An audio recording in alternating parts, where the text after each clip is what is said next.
What is up? This is your LA in a minute, and I'm here at a truck stop called the Flying J in Lebec, a town just north of the Los Angeles County border out here in Kern.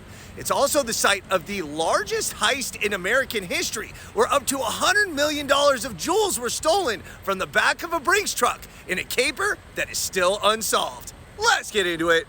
So this Flying J is a high-trafficked area in the foothills of Lebec off the 5. Truck drivers stop to refill for gas or refill for food, and that's exactly what two Brinks truck drivers were doing on the night of July 11th, 2022, when they were transporting millions of dollars of jewels from an international jewelry show in San Mateo to a similar show in Pasadena. The jewelry show circuit is hardly glamorous. It's itinerant, sales are inconsistent, and many sellers buy on consignment, meaning they don't need to pay the supplier until the piece actually sells, an agreement that requires hard work, hustle, and trust. And there's quite a wide array of items on sale at these shows, from decorative beads, gems, and stones, to Rolexes, rings, and diamonds. As the San Mateo show was wrapping up, the manager noticed a man sitting on a folding chair at the back of the event watching everyone. The man wasn't supposed to be there, and an announcement was made at the show alerting people to the presence of suspicious people on site. Security guards escorted the man out, at which point the manager alerted the Brinks truck drivers who were hired to drive most of the jewels to the next show in Pasadena. Interestingly enough, the jewels were to be loaded into a Brinks tractor trailer in lieu of their standard armored car because they wanted to put all the bags in one vehicle. The cab was armored, but the trailer was not, though the Brinks drivers were indeed armed. The drivers loaded 73 bags weighing 70 to 100 pounds each, all identically wrapped in orange plastic with no indication as to what was inside, except for a color-coded tag supposedly representing the cash value of the contents. At approximately 8:25 p.m., the two Brinks employees hit the road on Interstate 5 to head south. And per the Department of Transportation rules, one driver was driving, and one of the Brinks employees was bedding down and sleeping inside the cabin, again, per the rules, which dictate off-duty time and a specific amount of rest. At about 2 a.m., the driver stopped just over the Dajome Pass at the Flying J in Lebec. The two Brinks truck employees had been on the road for hours, and they stopped to get some food. And that's where the story gets murky. While one of the employees went inside to get his meal, the other remained sleeping in the cabin of the truck, and that's when the heist took place.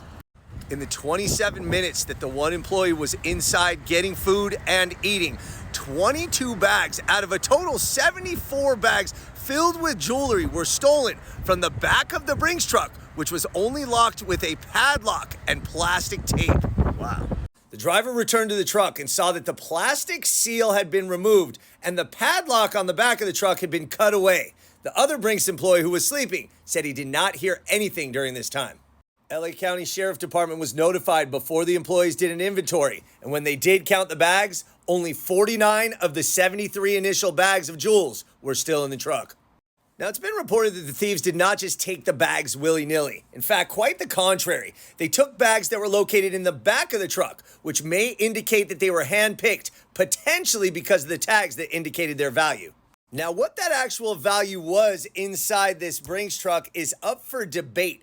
A large amount of jewelry business is conducted at these shows, and though prior to the shipment, the jewelers signed manifests indicating that the jewelry was worth $8.7 million, it's standard practice for jewelers to assign lower values to reduce shipping fees and insurance. Estimates have recorded that the actual haul was worth $100 million. Wow.